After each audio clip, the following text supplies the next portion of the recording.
At alam natin ang image of the beast ay ang fulfillment ng ecumenical movement sa ating panahon, mga kapatid. Ang ecumenical movement, ito yung pagkakaisa. May dalawa siyang sangay, World Council at National Council of Churches. Ang ecumenical movement ay nag-anniversary ngayong taon ng ika-100 taon, mga kapatid. Ika-100 taon, nag-anniversary siya. At ang ecumenical movement, nakaraang Sunday ay ating pinagsunod-sunod ang kanyang paano siya nabuo. Pero noong 1948, mga kapatid, siya ay ganap na napagtibay. At marami pong mga simbahan sa ating panahon ang miyembro ng ecumenical movement o yung tinatawag na World Council of Churches. Na ang pinaka-major doctrine na kanilang pinagkakaisahan ay ang Trinity Doctrine.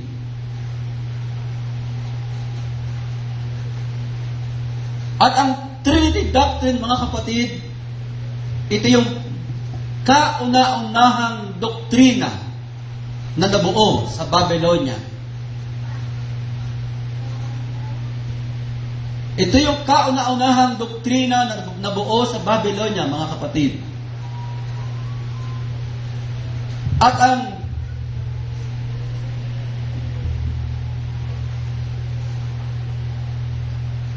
ang mystery Babylon sa ating panahon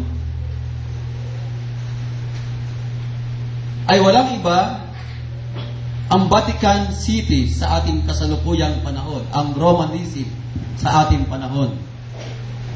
Bakit tinawag ang Roma, ang Roman Catholic Church na Mystery Babylon, ina ng mga patotot?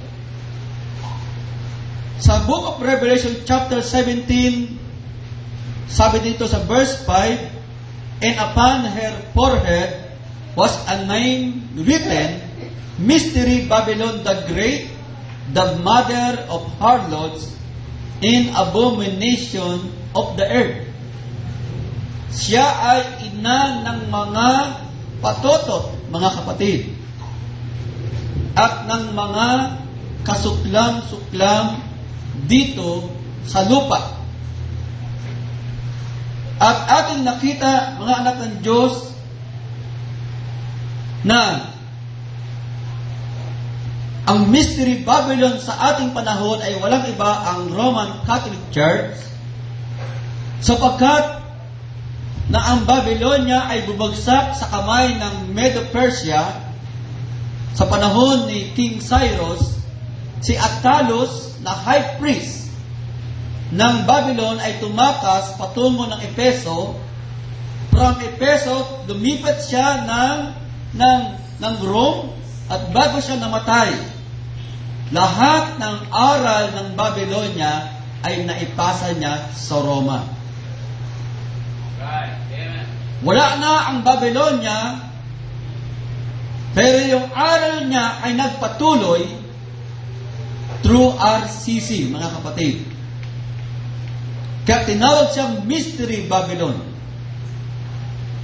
At nakita natin, mga anak ng Diyos, na siya ay numayagpag sa panahon ng Dark Ages. Pagkatapos na ang mga apostol ay nangamatay na, ang Roman Catholic Church ay namayagpag ng more than 1,000 years, almost 1,500 years, na tinawag na Dark Ages. Bakit Dark Ages?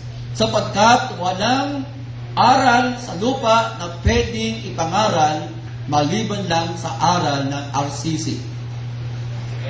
At anumang uri ng aral na salungat sa RCC ay pinapatay ng Roman Catholic Church.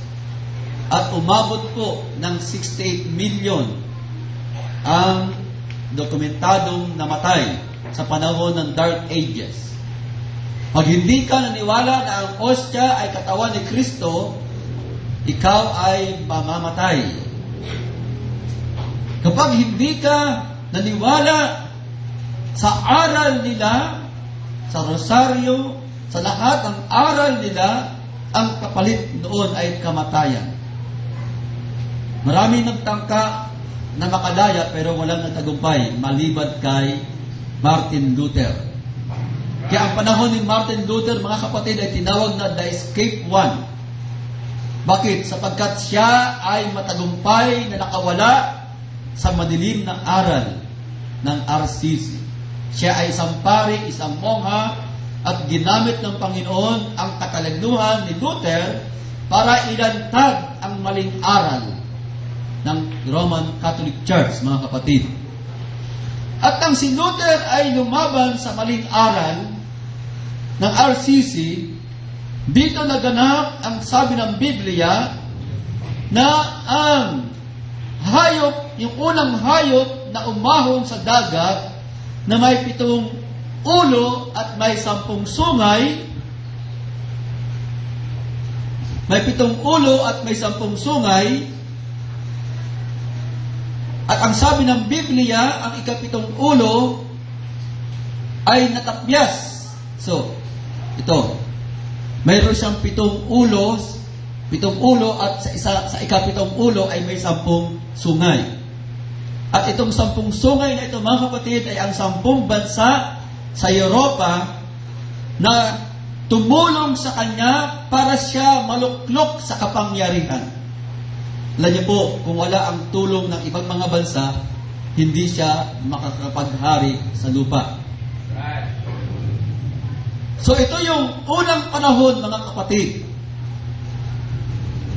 At sa history, 3 hari ang lumaban sa kanya, at silang 3 hari ay nag-acquit din, mga kapatid. Iyon po ay nadaanan ko sa history nung ako ay high school. So mga kapatid, ang sabi ng Biblia, ang ika-7 ulo na may 10 sungay ay nasugatan ng ikamamatay. At yan ay naganap sa panahon ni Martin Luther. Siya ay natagpas ng tabak ng salita ng Diyos. So una, nasugatan siya religiously, then politically. Ito yung tinatawag ng temporal power. Nawala ang 2 kapangyarihang taglay ng Papa ng unang panahon nang si Luther ay lumaban sa maling aral nila. At nung panahon po ni Martin Luther, mga kapatid, may higit 100,000 tao ang namatay. Sapagkat itong mga taong ito ay nagtanggol kay Luther at 100,000 tao ang namatay para lang si Martin Luther ay matagumpay na makalaya sa madilim na aral. At simula noon, mga kapatid, ay lumaganap ang pangangaral na ng salita ng Diyos. Lumitaw na sila John Knox, lumitaw na sila Wesley, lumitaw na ang iba-ibang mga reformador. So, walang magawa ang Roman Catholic Church. Nang siya ay matagpas, politically, lalo siyang wala nang nagawa. Dahil sa biyayang kumilos kay Martin Luther, nagkaroon po ng constitution ang mga bansa. Before, kung ano yung batas ng Rome, yun na ang batas ng bawat mga bansa sa lupa, mga kapatid. Walang bansa na malayang makapagpanukala ng sariling batas. Pero nung si Martin Luther ay matagumpay na nakalaya sa madilim na aral, hindi lang po ang aral ang nakalaya, maging ang bawat mga bansa